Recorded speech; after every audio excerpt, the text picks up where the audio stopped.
तुला राशि के भाग्य की सराहना करते हुए ये वीडियो हम प्रारंभ करते हैं, क्योंकि आपके भाग्य भाव पर ही एक नहीं बल्कि तीन तीन ग्रहों का शुभ प्रभाव बनने जा रहा है अभी कुछ समय तक के लिए।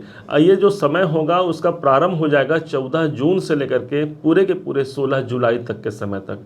इस समय पर भगवान सूर्य नारायण का गोचर परिवर्तन जब होता है आपके भाग्य भाव पर, जो कि आपके इनकम के स्वामी हैं, इनकम की बढ़ोतरी, किसी कामना की पूर्ति यहाँ पर करा सकते हैं। क्योंकि एक तो आपके 11वें घर के स्वामी, कोई इच्छाओं की पूर्ति यहाँ पर संभावित हो सकती है। कोई कामना हम चाह रहे हैं, उस कार्य को सिद्ध करने के लिए हम कोई प्रयास कर रहे हैं, लेकिन उस कार्य में विलंब की स्थिति बन रही है। ये एक गोचर हो सकता है कि सूर्य स्वयं भाग्य स्थान पर रहेंगे, मतलब मेरे लाभ में मेरे ईश्वर का कृपा मिल गया, मेरे लाभ में स्वयं किस्मत का ही साथ मुझे मिल गया। शायद इसे ही कहेंगे कि भाग्य का उजागर होना या भाग्य की सितारे बुलंद होना।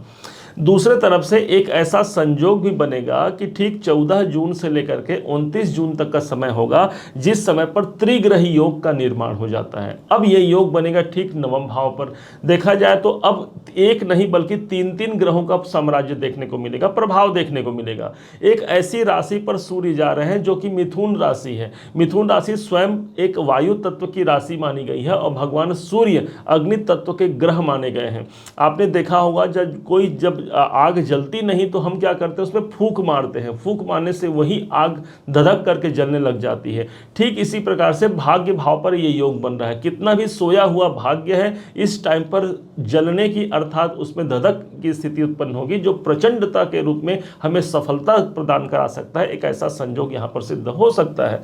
ध्यान दीजिएगा, यहाँ पर जो तीनों ग्रहों का प्रभाव होगा ये भाग्य स्थान से ठीक तीसरे घर पर भी होगा। अब तीसरे घर को देखा जाए तो ये मेरे साहस का है, मेरे परिश्रम का, मेरे पराक्रम का है। तो इस समय पर सबसे अधिक आपके पराक्रम आपका साथ देने वाले हैं। आपके अंदर वो हिम्मत रहेगी कि हाँ भाई, मैं किसी कार्य को संपन्न करा जाऊं। इसमें से बुध एक ऐसे ग्रह हैं जो आपके द्वादशेश तो हैं ही साथ ये आपके भाग्य के स्वामी भी बनते हैं। तो भाग्य के स्वामी का भाग्य भाव पर ही होना और साथ में त्रिग्रही योग का होना, एक बहुत अच्छे कार्य की संपन्नता यहाँ सिद्ध होती है। कोई पुराना काम है वो पेंडिंग पड़ा हुआ है, इस समय पर आगे बढ़ सकता है। अपने सीनियर उच्च अधिकारियों का सपोर्ट मुझे मिल सकता है, मेरे जो पार्टनर है उसका मुझे सपोर्ट मिल सकता है, क्योंकि शुक्र हमारा पैसा है, बुध हमारा धन है। तो इस समय पर मेरे व्यापार में मुझे धन की प्राप्ति हो सकती है। बुध और शुक्र का कॉम्बिनेशन है। सूर्य है, अर्थात गवर्नमेंट से जुड़े हुए कोई प्रॉब्लम है तो यहाँ पर सॉल्व होते हुए नजर आते हैं। गवर्नमेंट में नौकरी इत्यादि की संभावना के लिए सूर्य को सबसे अहम माना गया है और यही सूर्य भाग्य के स्थान पर सुशोभित हो रहे हैं। बुध की स्थिति एक जगह और है, 12वें घर पर है हमने कहा। तो 12वां घर हमारे विदेशों का होता है। यदि आप विदेश में रहते हैं या विदेश संबंधी या विदेश की जगह में जाकर के अपने भाग्य को उजागर करना चाहते हैं तो ये समय है उस कार्य की सिद्धि के लिए सबसे ज़्यादा महत्वपूर्ण होगा।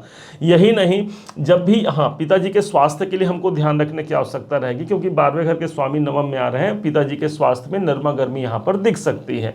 अब यहीं पर शुक्र बैठे हैं। शुक्र एक ऐसे ग्रह हैं जो स्वयं तुला राशि के अपने ही राशि के स्वामी बनते हैं और स्वयं राशि के स्वामी का भाग्य भाव पर जाना एक बहुत महत्वपूर्ण स्थिति को प्रदर्शित करता है। अब इनके पास उजाला नहीं था, सूर्य का गोचर हुआ 14 जून को, ये उजाला और अधिक बढ़ गया। मतलब बुध और शुक्र को सूर्य का साथ मिल गया। शुक्र हमारे धन के कारक हैं, बुध हमारे राजकुमार हैं, तो वहीं पर सूर्य को शासक कहा गया है। इन तीनों ग्रहों का जो शुभ प्रभाव है बहुत अनुकूल मिलेगा, चाहे वो आर्थिक मामले हो या पारिवारिक हो या हमारे नौकरी से जुड़े हुए कार्य हो। इन तीनों ही क्षेत्रों में मुझे मेरे मेहनत का परिणाम मिलकर के एक सफलता के मुकाम को मैं प्राप्त कर पाता हूं।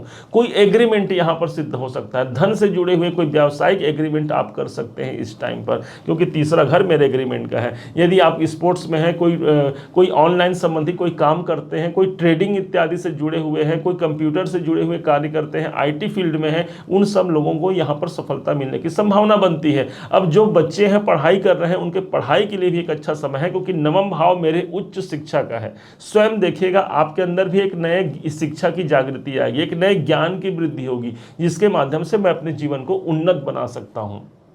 अब यहाँ एक योग बनता है, त्रिग्रह योग। अब उस पर उपाय को समझते हैं। ध्यान दीजिएगा, बहुत महत्वपूर्ण उपाय है। इसको लॉजिकल लगे तो कीजिएगा, आप स्वयं इसे जांचिएगा, परखिएगा।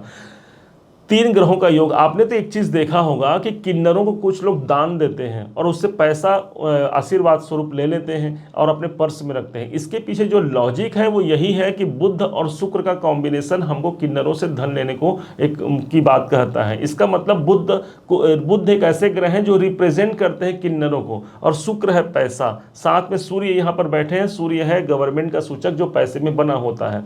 इसका मतलब इस टाइम पर जो 14 जून से 29 जून का समय रहेगा, किसी किन्नर को आप पैसा दीजिए और उनसे आशीर्वाद स्वरूप आप 1 रुपए या कुछ पैसे आप उनसे ले लीजिए और उस पैसे को अपने घर की तिजोरी पर या फिर अपने पर्स में रखिए। निश्चय मानिए ये एक ऐसा टोटका है जिसके माध्यम से एक लंबे अवधि तक धन की प्रखरता बढ़ सकती है, किसी अच्छे आर्थिक अंजाम को आप पूरा करा सकते हैं।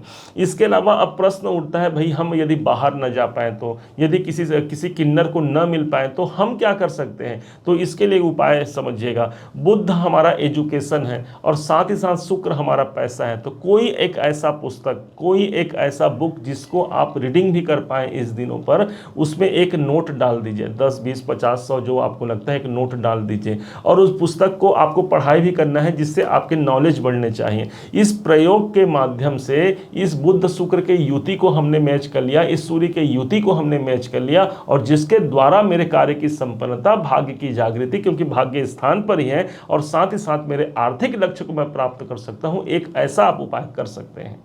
उम्मीद है आप सबने इसे समझा, आप सबने इसे जाना है। यदि आपने इसे समझा है, आपने जाना है, तो अब मेरे समझाने का प्रयास यदि आपको सार्थक लगा हो, मेरे समझाने का तरीका यदि आपको सार्थक लगा हो, तो हर बार की भांति इस बार भी अपना प्यार भरा लाइक और कमेंट करना कभी मत भूलिएगा। और हाँ, यदि अभी तक आपने चैनल को सब्सक्राइब नहीं किया है, सब्सक्राइब जरूर कीजिएगा। पुनः एक बार फिर आप सभी का दिवस बहुत मंगलमय हो, इन्हीं शुभकामनाओं के साथ। जय श्री राम।